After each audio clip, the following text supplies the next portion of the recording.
अति कृपा भगवान ने कर दी, अति सुंदर ये काया है ईश्वर की देन ये सारी, सारा माल पराया है, सारा माल पराया है। सत्संग जी, जो कुछ भी दिख रहा है ये सब पराया है सत्संग जी, ये मेरा नहीं है, ये जिसने दिया है वो वापस ले लेगा सत्संग जी।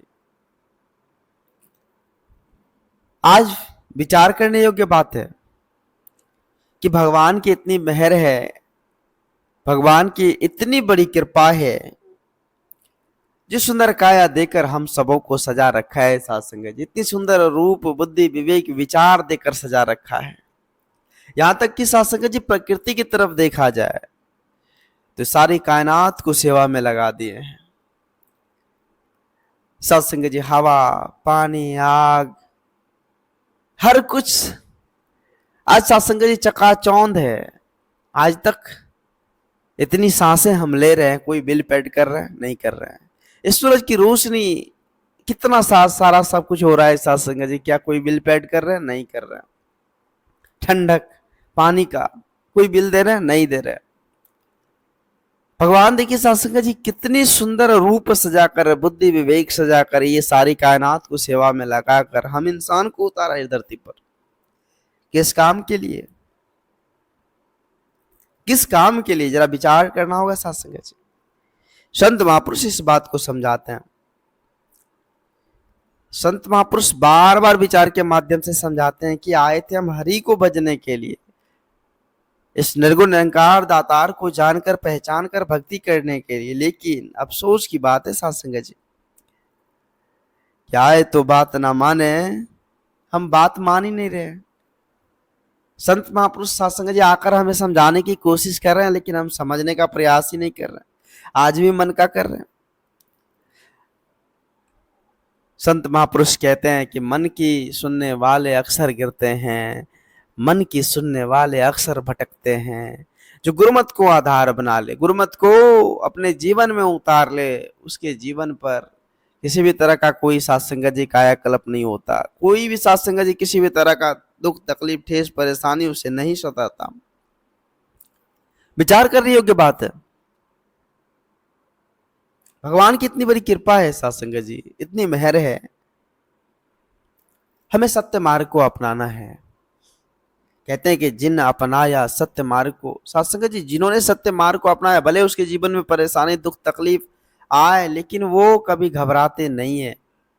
उसके लाखों दुश्मन भी हो जाते हैं, करोड़ों दुश्मन हो जाते हैं, लेकिन वे सदा हरि का नाम जपते रहते हैं। हर कष्ट को झेलते हुए वो सदा सदा इसी में निर्भर रहते हैं। पवित्र संपूर्ण अवतार वाणी में बाबा जी ने बड़े सुंदर भाव से कहे कि जिन अपनाया सत्य मार्ग को यह जग करता वैर रहा, असंत हरि का कष्ट उठाकर सदा सदा निर्भर रहा, सदा सदा निर्भर रहा। जो हरि के शिष्य हैं, हरि के बच्चे हैं, वो कभी सत्संग जी घबराते नहीं है। लाखों कष्ट उठाकर, लाखों झेलते हुए इस परमात्मा का ही वो गुणगान करते रहते। वैसे अगर देखा जाए संसार में, तो संसार में कुछ सत्संग जी ऐसे भी मनमुख लोग हैं जो संत महात्माओं को बोराना कहते हैं कि भाई ये बोरा गए, ये पागल हो गए, ये निज स्वार्थ के खातिर आज जो है ऐसे कर रहे हैं। बहुत सारे मनमुख वाले ऐसे इंसान बोलते हैं, लेकिन फिर भी उन बातों को सह कर सत्संग जी सदा सदा इस परमात्मा का ही वो गुणगान करते हैं। फिर वो कहते हैं कि दुनिया लाख डराए चाहे, काम न पर यह छोड़ूंगा, अवतार रहे जीवन या ना रहे, इससे मुख ना मोरूंगा, इससे मुख ना मोरूंगा। कहते भले ही दुनिया कष्ट दे दे, लाखों दुख तकलीफ परेशानी उलझन दे दे, लेकिन जिस काम को हमने करने के लिए ठान रखा है उस काम को मैं करके छोड़ूंगा। ये काम कभी छोड़ने वाला नहीं हूं। भले ये तन चला जाए, ये धन दौलत चला जाए, सारी सब कुछ चला जाए, लेकिन इस काम को नहीं छोड़ूंगा। कहते हैं अरे भाई ये तन तो खाक की ढेरी है, राख एक मुट्ठी भर राख। कहते हैं ना सत्संग जी देखे होंगे शमशान घाट में राख में राख बातचीत हो रहा था और राख अपने राख से कह रहे थे कि देखो भाई, राख बनने के लिए इंसान कितना घमंड करता है, एक मुट्ठी भर राख बनने के लिए इतना घमंड करता है। आओ साथ संगत जी विचार कर, वैरी हो चाहे सारी दुनिया, रास्ता सकता छोर नहीं, या कहे अवतार वचन सतगुरु का, कोई सकता तोड़ नहीं, कोई सकता तोड़ नहीं। सच्चे सतगुरु के वचन बोल विचार को अपने जीवन में हम उतार ले। देखिए कैसे कमाल होता है साथ संगत जी। कमाल तो तब होगा जब हम गुरमत को आधार बनाएंगे, गुरमत को अपनाएंगे, इस परम पिता परमात्मा, इस निर्गुण निरंकार दातार का ओट आसरा लेकर जीवन को जिएंगे, फिर जाकर जीवन में कल्याण है, फिर जाकर जीवन में कल्याण है साथ संगत जी। आओ साथ संगत जी विचार करें, आज संत महापुरुष इसी बात को समझाने के लिए इधर धाम पर आए कि कन कन में है ज्योति तेरी, पात पात पर तेरा नाम, यत्र तत्र सर्वत्र दिशा में देख रहा हूं तुझको राम। ऐसी दिव्य दृष्टि, ऐसी दिव्य दृष्टि आप ले ले जो इस रमे राम को चारों तरफ देखे, हर जगह देखे, हर जगह इसका अनुभव करें। ऐसी दृष्टि तो तभी मिलेगी जब सच्चे सदगुरु के श्री चरणों में हम झुकेंगे, नतमस्तक होंगे, फिर जाकर साथ संगत जी मिलेगी। आओ साथ संगत जी आज विचार करने योग्य बात है। आज संत महापुरुष इसी बात को समझाने के लिए कि भाई ठोकर मत खाओ, दर दर की ठोकरें मत खाओ, क्योंकि आज इस ठोकर को खत्म, इस भटकन को खत्म करने के लिए समय कह रहा सदगुरु माता जी जरा धाम पर आई। साथ संगत जी इससे पहले राजपिता जी पटना संत समागम में आए हुए थे और गंगा के तट पर उस तपिश में भी वो आनंद, वो सुख, वो खुशी की बरसात हो रही थी। लग ही नहीं रहा था वहां तपिश है, बालू की रेत पर साथ संगत जी, और इतनी कड़क धूप में वो समागम हो रही थी और एक भी संत महापुरुष के चेहरे पर वो साथ संगत जी घबराहट नहीं था, क्योंकि वो आनंद की बरसात, वो सुकून की बरसात करने के लिए आए थे।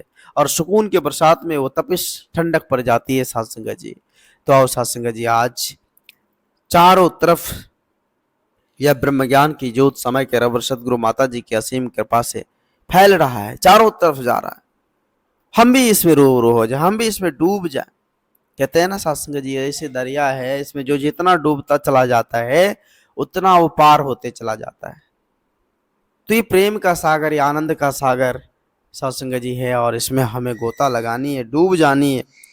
कहते हैं जो डूबा सो पार हो गया भाई, तो इसमें डूब जानी है और संत महात्माओं का वचन विचार को आधार बनानी है, सत्संग सेवाएं में जानी है, संत महात्माओं के संग करनी, अच्छे के संग करने से हमारे अंदर अच्छाई आएगी, अच्छे गुण आएंगे। तो संत महापुरुष का ये विचार फरमान हम सबों को साथ संगत जी पालन करनी है। तो दास अधिक शब्दों का सहारा नहीं लेगा, दास माफी चाहेगा, दास को माफ करना, अपने श्री चरणों से जोड़कर रखना, दास भूल चूक के लिए क्षमा चाहेगा। साथ संगत जी प्यार से कहना जी, धन्य निरंकार जी।